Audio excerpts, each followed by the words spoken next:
안녕하세요. 바로의 바른 의학 시간입니다. 오늘은 그 첫 번째 시간이죠. 우리에게 참 친근하고 익숙한 질환, 감기에 대해서 설명을 해드릴까 합니다. 감기 참 친근하고 쉬운 질환이죠. 사실 쉽다고 얘기하기에는 좀 그렇지만 어쨌든 우리가 익히 알 것 같은 질환이긴 합니다. 요즘처럼 찬바람이 부는 가을에는 콧물 코막힘이 있는 아이들 데리고 내원하시는 분들이 많은데요. 그런 분들께 감기가 뭔지 여쭤보면 정확히 대답하신 분들은 되게 드문 것 같아요. 보통 콧물 기침 뭐 그런 거 아닌가요? 아니면 뭐 바이러스 이렇게까지 말씀하신 분들은 계신 것 같아요. 자, 도대체 감기가 뭔데? 1년 내내 감기를 달고 살았다는 아이들을 데리고 계시는 어머님들께서도 감기가 뭔지 잘 모를까요? 오늘은 그 감기에 대한 정의, 감기가 뭔지 정확히 좀 알아보고 그 다음에 그 아이들이 실제로 감기에 걸린 게 맞는지 그것도 좀 알아보도록 하겠습니다. 자, 먼저 감기에 대한 정의를 알아볼까요? 감기는 뭔가요? 이걸 이해하기 위해서는 우리 공기가 지나가는 통로 그리고 공기와 함께 들어오는 물질에 대해서 좀 이해해야 되는데요. 일단 공기는 어떻게 어디를 통해 들어오죠? 코를 통해 들어와서 목을 지나서 그 다음에 기도를 지나서 기관지를 지나서 그 다음에 폐포까지 가죠. 폐는 이쪽 우리 상체에 있거든요. 그 폐포에 도달하면 보통 산소하고 이산화탄소가 교환되는데 이걸 우리가 호흡이라고 하고 우리는 우리 몸에 사용할 산소를 받아들이고 그 다음에 우리 몸에서 사용이 끝난 이산화탄소를 밖으로 배출하게 됩니다. 근데 이 호흡을 통해서 공기만 들어오면 참 좋은데 공기만 들어오진 않죠. 뭐가 들어오죠? 먼지도 들어오고 그 다음에 미생물들, 바이러스나 세균 같은 미생물들 들어오죠. 감기라고 얘기하는 거는 이러한 미생물 중에 바이러스라고 하는 미생물이 공기의 통로 중에 이 윗부분이죠. 코와 목에 있는 부분에 들어와서 어떤 문제를 일으키는 것을 우리가 보통 감기라고 합니다. 저는 여러분들의 이해를 돕기 위해서 보통 바이러스가 들어와서 집을 짓는다 이렇게 얘기하는데요. 코와 목에 있는 점막은 내 땅인데 내 땅에 들어와서 이물질이 집을 지었으니까 일단 문제가 생긴 거죠. 자, 그럼 그런 미생물들은 언제든지 집을 지을 수 있을까요? 사실 그건 그렇지 않습니다. 우리 몸이 걔네들이 언제든지 집을 지을 수 있도록 놔두진 않거든요.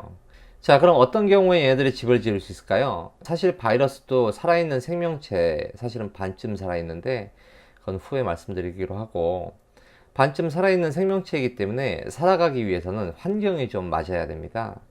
우리 사람 같은 고등동물도 갑자기 지하에 땅굴을 파고 들어가서 거기서만 살아 이렇게 얘기하거나 아니면 바닷속에 살아 이렇게 얘기하면 살 수 있나요? 어렵죠? 바이러스도 일정한 환경이 좀 맞춰져야 자기들이 집을 지을 수 있습니다. 그 환경은 어떤 환경일까요?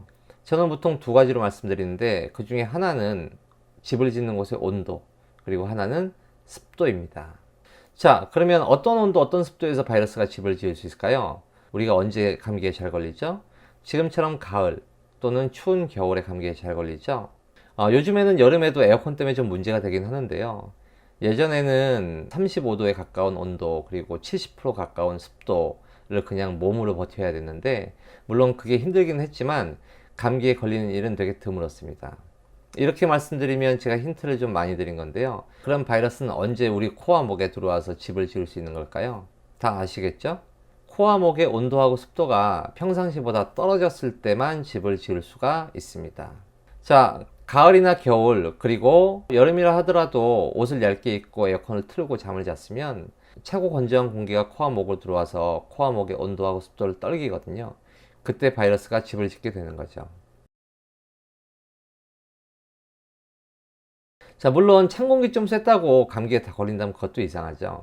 찬바람이 분다 하더라도 우리 몸이 정상적인 호흡기의 온도와 습도를 유지한다면 감기에 걸리는 것은 쉽지가 않습니다.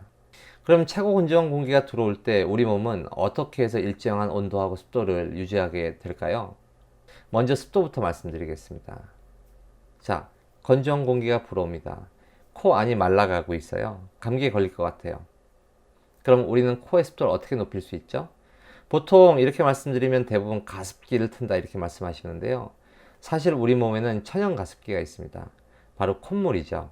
건조한 공기가 들어와서 코의 습도가 떨어질 때 우리가 콧물 흘리게 되면 코의 습도는 올라가고 또 콧물로 코 안에 집을 지으려고 하는 바이러스들을 씻어내서 감기에 걸리지 않게 하는 일석이조의 효과를 낼 수 있습니다.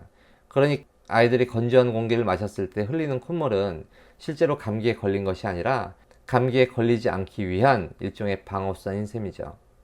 자, 그럼 습도는 알았으니까 온도에 대해 얘기할까요? 온도는 어떻게 올릴 수 있죠?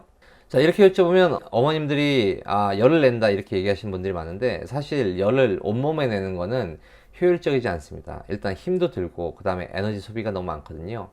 우리가 높이고 싶은 거는 코의 온도예요. 코의 온도는 어떻게 높이죠?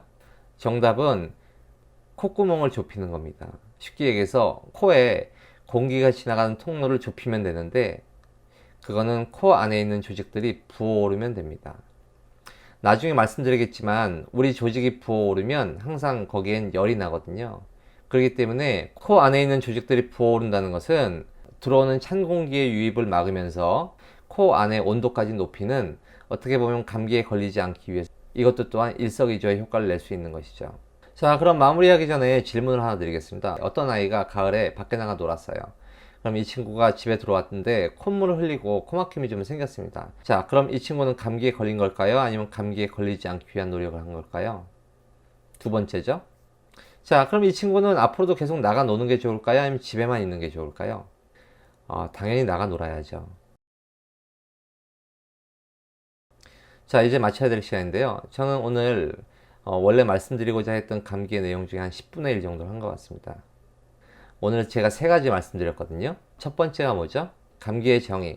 감기는 코와 목에 온도하고 습도가 떨어진 틈을 타서 미생물인 바이러스가 들어와서 집을 짓는 것이다.